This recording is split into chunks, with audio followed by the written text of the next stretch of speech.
Welcome all of you to my channel easy IT education. Hello दोस्तों, आप लोग कैसे हैं? उम्मीद कि आप सभी लोग मज़े में होंगे। मेरे तरफ से आप सभी लोगों को सलाम, नमस्ते और सत श्री अकाल। अगर आप इस चैनल पर नए आए हैं तो चैनल को सब्सक्राइब कर दें और बेल बटन को भी दबा दें ताकि नया वीडियो आते ही सबसे पहले आप तक पहुंच सके। क्या खूब किसी शायर ने कहा है कि कोशिश भी कर, उम्मीद भी रख, रास्ता भी चुन, फिर उसके बाद थोड़ा मुकद्दर तलाश कर। Welcome all of you to my computer centre मरकज़ काबा MDTP सेंटर। आज आप लोगों के सामने मैं इस कोर्स के बारे में कुछ बताने जा रहा हूं। ये कोर्स हमारा ministry of education government of India के तरफ से स्पॉन्सर्ड है। उसके अंदर में एक विंग है जिसे हम लोग NCPUL बोलते हैं। उसका फुल फॉर्म है national council for promotion of Urdu language.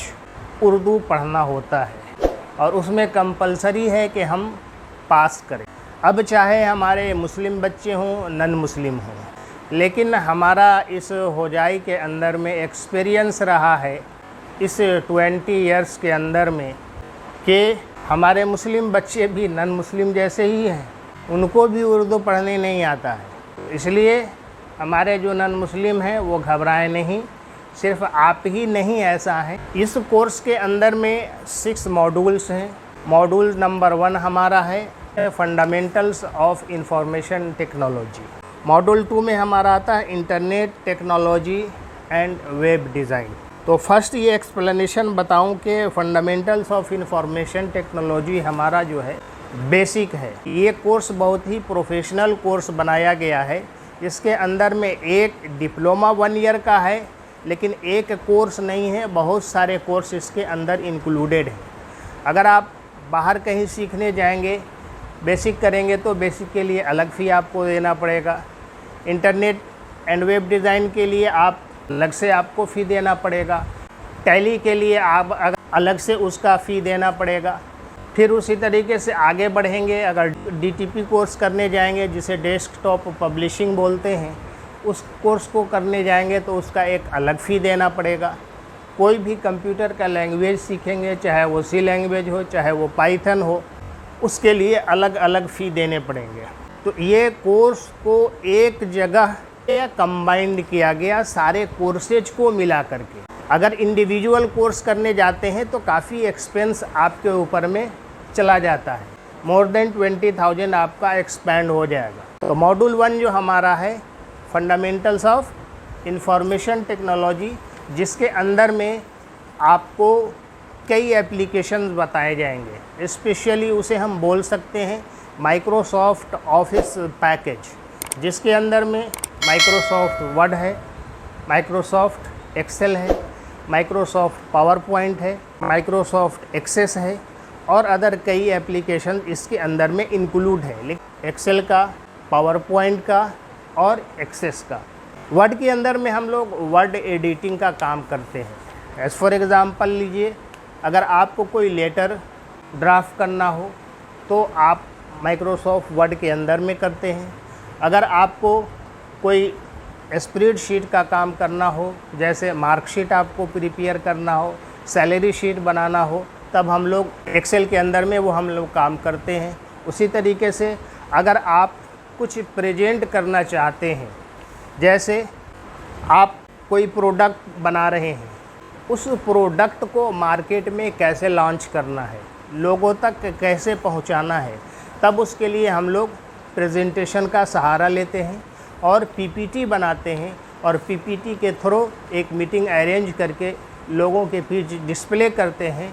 तो वहाँ क्या होता है कि हमारा प्रोडक्ट लोगों तक पहुँच जाता है, फिर वो मार्केट में उसकी तलाश करना शुरू कर देते हैं। एक्सेस जो हमारा होता है वो डेटाबेस के लिए यूज़ करते हैं। स्पेशली कोई भी ऑर्गेनाइजेशन हो, कोई भी स्कूल या कॉलेजेस हो, अपने एम्प्लॉई या अपने स्टूडेंट्स का डेटा मेंटेन करने के लिए माइक्रोसॉफ्ट एक्सेस का यूज़ करते हैं। आगे जब बढ़ते हैं नेक्स्ट मॉड्यूल में, तो वो नेक्स्ट मॉड्यूल हमारा आ जाता है internet technology and web design. इसमें हम इंटरनेट कैसे सर्फिंग करेंगे, इंटरनेट चलाना सीखेंगे, इंटरनेट पे हम लोग कैसे सर्च करते हैं, कैसे ईमेल बनाते हैं। वेब डिज़ाइन क्या होता है कि अब जो इंटरनेट के ऊपर में वेब पेज खुलकर आता है, उस पेज को कैसे बनाया जाता है उसकी कोडिंग बताई जाएगी। एक कोड एडिटर का और दूसरा ब्राउज़र का। कोड एडिटर में हम क्या करते हैं, कोड को एडिट करते हैं, यानी इनपुट हम लोग कहीं और करते हैं और आउटपुट उसका हमें कहीं और पाते हैं। इनपुट जब हमें करना होता है, यानी कोड जब हम एडिट करते हैं तो वो नोटपैड के अंदर में हमें करना होता है। जब उसका हम आउटपुट देखना चाहते हैं तो या तो हमें इंटरनेट एक्सप्लोरर पे जाना होता है, या तो हमें गूगल क्रोम पे जाना होता है, या तो मोज़िला फायरफॉक्स पे जाना होता है। इस तरीके से डिफरेंट बहुत सारे ब्राउज़र्स अवेलेबल हैं। उसके हिसाब से हम अपना जो भी नोटपैड के अंदर में एडिट किया था उसका आउटपुट हम किसी ब्राउज़र में देख लेते हैं। तीसरा हमारा आया module financial accounting using tally and personality development. वो वाइट है। फिनेंशियल अकाउंटिंग कैसे मेंटेन करेंगे, वो टैली के थ्रू करेंगे। टैली क्या है, ये एक अकाउंटिंग सॉफ्टवेयर है। अकाउंट्स का काम यहाँ पे किया जाता है। अकाउंट्स क्या है, ये एक लेन देन का काम होता है। अकाउंट्स किस लिए मेंटेन किया जाता है, अकाउंट्स इसलिए मेंटेन किया जाता है कि हमारे पास जो पैसा है, काला धन वो होता है जो नन अकाउंटेड होता है। जो अकाउंटिंग के थ्रू आता है वो वाइट होता है। क्यों कि उसे कोई चार्टर्ड अकाउंटेंट वेरीफाई करता है और फिर एक सर्टिफिकेट इशू करता है, तब जा कर के क्या होता है, वो वाइट बनता है। इस वजह से हमें अकाउंट का मेंटेन करना ज़रूरी होता है। इसके बाद में आता है हमारा इमर्जिंग ट्रेंड्स इन आईटी, यानी इंफॉर्मेशन टेक्नोलॉजी जो हमारा है, इसमें कितना इमर्ज कर रहा है, कौन कौन सी चीज़ें आज के दौर में ट्रेंड्स कर रही हैं। टेलीफ़ोन का भी यूज़ किया, मोबाइल का भी यूज़ कर रहे हैं। मोबाइल से पहले हमारा पेजर था, वो यूज़ किया। आज के ज़माने में हम क्या आईटी में यूज कर रहे हैं उसके बारे में यहाँ पे आपको बताया जाएगा। और उसको हम कह सकते हैं कि एक सिंपली हार्डवेयर भी हमारा है। अभी जैसे देखिए, आप लोगों को मैं दिखला रहा हूँ, ये देखिए, ये है हमारा मदरबोर्ड। सबका रिश्ता नाता अपनी माँ के साथ में लगा हुआ होता है। क्या हुआ, इसको कह सकते हैं कि ये कंप्यूटर की माँ है। अब वो चाहे छोटा हो चाहे बड़ा हो, कंप्यूटर में जितने भी इनपुट और आउटपुट डिवाइसेस यूज़ होते हैं वो सारा का सारा इसके ऊपर में कनेक्ट होता है। तब उसे दिशा निर्देश मिलता है, इंस्ट्रक्शंस मिलता है कि तुम्हें क्या करना है। इसीलिए इसे हम लोग मदरबोर्ड बोलते हैं, यानी कंप्यूटर की ये माँ भी इसे कह सकते हैं। इसके अंदर में फिर बहुत सारी चीज़ें मिलेंगी। इसके बाद में ये जो है हमारा, इसको बोलते हैं हार्ड डिस्क। आज का ज़माना हार्ड डिस्क का अब नहीं रहा। अब जो ज़माना आ गया SSD का आ गया, सॉलिड स्टेट ड्राइव। 160 तो अभी नहीं मिलेगा, SSD में 128 से शुरू होता है। 128 GB का अगर हम SSD लेंगे तो इसका साइज जो होगा वो इसका हाफ हो जाएगा। तो ये क्या है हमारा, ये सेकेंडरी स्टोरेज ड्राइव है। यानी हम जो कंप्यूटर पे वर्क करते हैं तो हमारा डेटा कहाँ स्टोर होता है, ये यहाँ पे आकर स्टोर होता है। अब वो सिस्टम में आपका चाहे हार्ड डिस्क के रूप में वो सेकेंडरी स्टोरेज ड्राइव लगा हुआ हो या SSD के रूप में लगा हुआ हो, तो ये हमारा हो गया सेकेंडरी स्टोरेज ड्राइव। चूँकि कंप्यूटर को दो मेमोरी प्रोवाइड किया गया है, primary memory and secondary memory. Primary memory जो हमारा होता है वो कंप्यूटर का मेन मेमोरी होता है, जिसको हम लोग रैम के नेम से भी जानते हैं, यानी रैंडम एक्सेस मेमोरी। नेक्स्ट में हमारा जो मॉड्यूल आता है वो मल्टीलिंगुअल DTP है। इसके अंदर में कई एप्लीकेशंस हैं। फर्स्ट तो हम MS पब्लिशर यूज़ करते हैं, जो माइक्रोसॉफ्ट का ऑफिस पैकेज का एक पार्ट है। MS पब्लिशर जो डेस्कटॉप पब्लिशिंग के लिए यूज़ किया जाता है। वहाँ पे रेडीमेड टेम्पलेट्स होते हैं। अब वो चाहे वेडिंग कार्ड्स का हो, इनविटेशन कार्ड्स का हो, या आपका ID कार्ड्स का हो, या आपका बिजनेस कार्ड्स का हो, सारे के सारे टेम्पलेट्स बने हुए हैं। आप कोई भी टेम्पलेट सेलेक्ट कीजिए और वहाँ पे अपना इन्फॉर्मेशन बस चेंज कर दे जाए। पेज मेकर, जिस तरीके से हम लोग माइक्रोसॉफ्ट वर्ड में वर्ड एडिटिंग का काम करते हैं, वैसे ही डेस्कटॉप पब्लिशिंग के लिए जो वर्ड एडिटिंग का लोग काम करते हैं वो पेज मेकर के अंदर में करते हैं। में वही काम सिर्फ लोग करते हैं। जैसे बुक्स अगर किसी का पब्लिश कराना हो तो बुक्स वगैरह का काम अभी पेज मेकर में ज़्यादा होता है।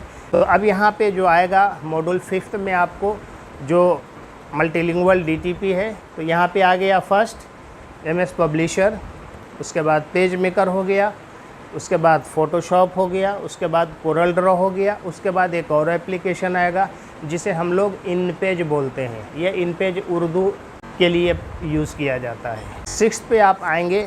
6th पे हमारा आ रहा है artificial intelligence and machine learning Python. तो पाइथन का आज क्रेज है, इसलिए हमारे यहाँ भी ये चेंजिंग कर दिया कि सी लैंग्वेज को हटा करके यहाँ पे पाइथन दे दिया। किसी को कोई कन्फ्यूजन है, कोई क्योरी है, तो इस रूल्स एंड रेगुलेशन को भी हम लोग समझ लें। नंबर 1 पे आता है students will observe strict discipline and decorum at the centre and in case of any indiscipline or misconduct student will be liable to be expelled from the centre without any notice. No fee will be refunded in such cases. Discuss करने के लिए मैं मना नहीं करता हूँ, लेकिन subject के ऊपर में डिस्कस कीजिए। आप जितना डिस्कस करेंगे उतना आपका नॉलेज बढ़ेगा, लेकिन सब्जेक्ट पे कीजिए। यहाँ पॉलिटिकली या रिलीजियसली कोई भी डिस्कशन नहीं चलेगा। Number 2, every student of the centre is required to attend classes regularly and punctually. आप सीखेंगे, चूँकि ये फील्ड ऐसा फील्ड है, ये प्रैक्टिस का फील्ड है। Practice makes a perfect man. आप जितना प्रैक्टिस करेंगे उतना ही परफेक्ट बनेंगे। इसलिए ये फील्ड ऐसा है कि जितना प्रैक्टिस में होंगे उतना आपको ज़्यादा फ़ायदा होगा। Number 3, all course books will be supplied to the student free of charge in accordance with the syllabus. वो फ्री ऑफ कॉस्ट आपको बुक्स मिल जाएगा। इसके बाद में आ गया next, every student of the centre will be provided adequate hours on practical training on the computers in the computer labs of the centre in addition to theory classes. Collegiate student ज़्यादा होने की वजह से क्या होता है, वो evening का क्लास ज़्यादा मांगते हैं, 3 बजे वाला, तो उसमें फिर काफ़ी भीड़ होने लगती है। नेक्स्ट आ गया, every student of the centre will be required to pass the examinations by securing at least 50% marks at the end of the modules and final examination before he is awarded diploma or certificate।